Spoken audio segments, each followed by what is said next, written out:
because the more I looked at the comprehensive plan survey that we did in the last, in 1999, the more I realized that there's a lot of significant changes that I would make to it. So instead of just trying to amend a survey that we have, I thought it would be a good idea to kind of take it from the beginning. So what I did was, I hope this stands up, it's a very floppy pad. But I think what I'd like to do is kind of have an interactive session with you. I think you can tilt it a little more this way, Rich. Oh, okay. That's not the critical one. This is really the critical one, but I won't do that. Oh, I see, because it's kind of...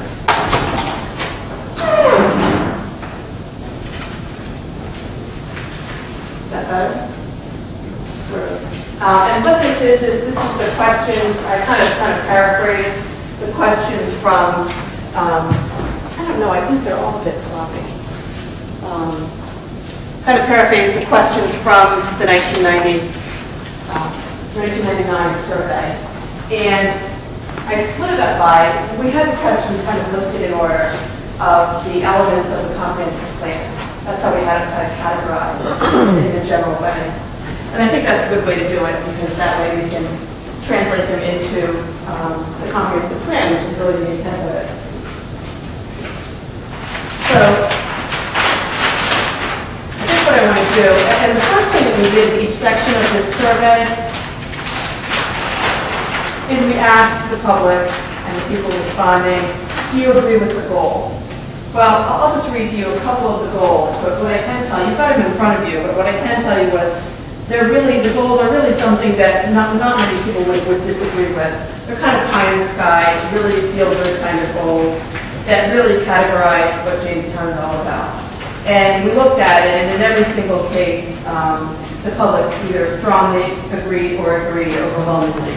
So I really don't see a need for people to answer another 14 to 16, 18, 20 questions. It really didn't make a lot of sense to ask all those questions again, since everybody's going to agree with the goals that are stated.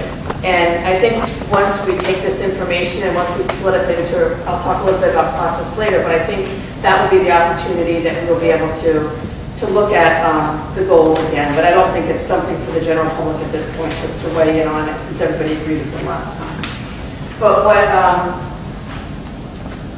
I do want to do is look at, and a lot of the things that we saw from the questions, a lot of things have already been handled as well. So which is another reason I wanted to kind of start from scratch.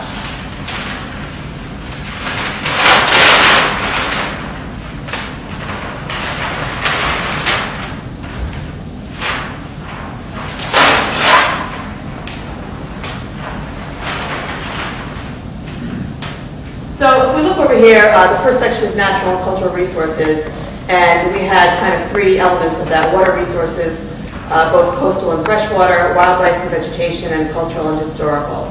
And those are kind of the questions that we asked. If you want to kind of refer back to them, I also gave you copies tonight of what the actual questions were.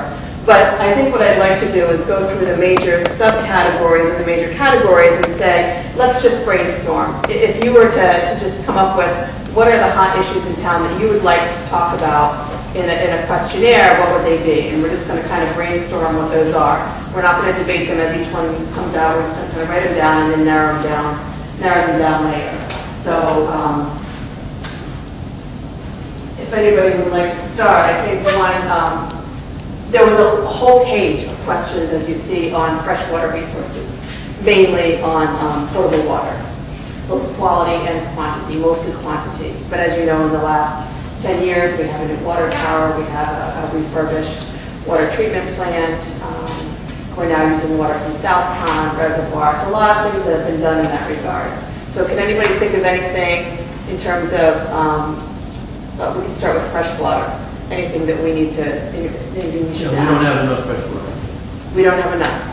Still quantity issues. Still quantity.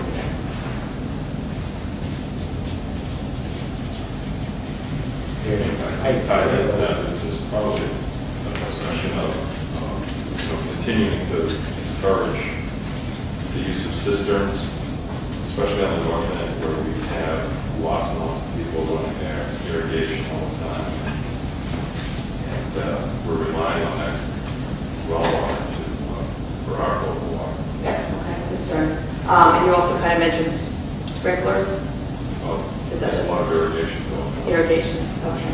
Which is, for the most part, from what I can tell, is coming right out of the homes. I really get to Nobody can criticize us spelling either. when we talk about the not enough water. I think, again, we still need to quantify how much water we do make. And we haven't done it yet.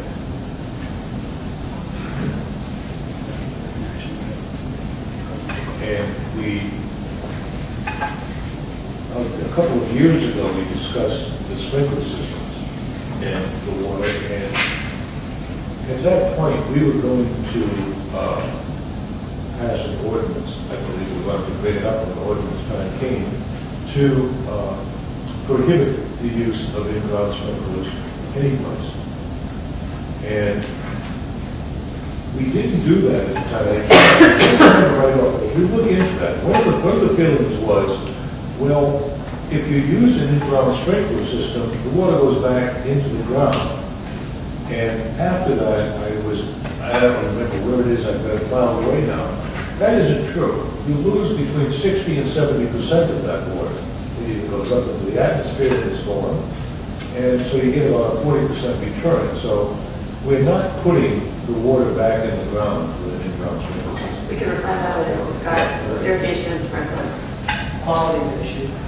We have the water science and Shekel Code. You're talking about coastal or freshwater now? That's fresh water emptying the coastal. Okay. And, you know, Say that's again what you said. quality.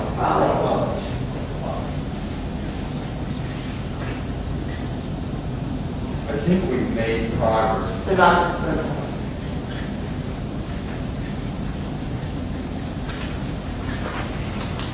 Are we doing some work on that right now? Having doing a survey, they're going to be studying some wells that, as far as the quality. Yes, I'm not Right. sure. Well, I think we have to always remain vigilant on the quality. I mean, we've done a good job with high groundwater. I really think it's helped a lot, but our work isn't done. Right. Yeah, I think so. It's important that we continue to test and I'm not sure. I don't know. There's both like water bodies and Right, as well water as, bodies and stuff. as well as potable water. Okay. Anything else for freshwater resources? So that infrastructure. Yeah. Capital infrastructure issues.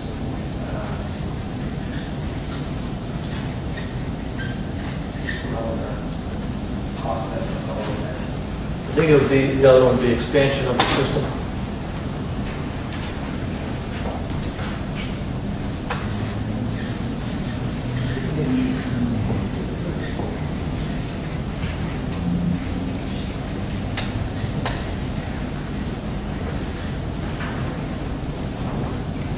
Would that be just potable water or septic, storage as well? Well, I think sewers is a whole different issue. Or is It is. We have we're going to be talking about public services Okay. and utilities. But you want, what are you talking about, like expanding water usage? Yeah, public water. Okay. You know, obviously,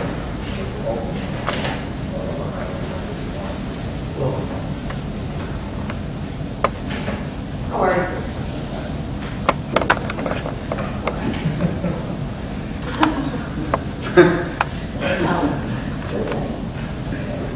okay, we think we have all the, and then this is not the last opportunity that we have. I mean, what I'm going to do with this is go back and then develop questions related to these.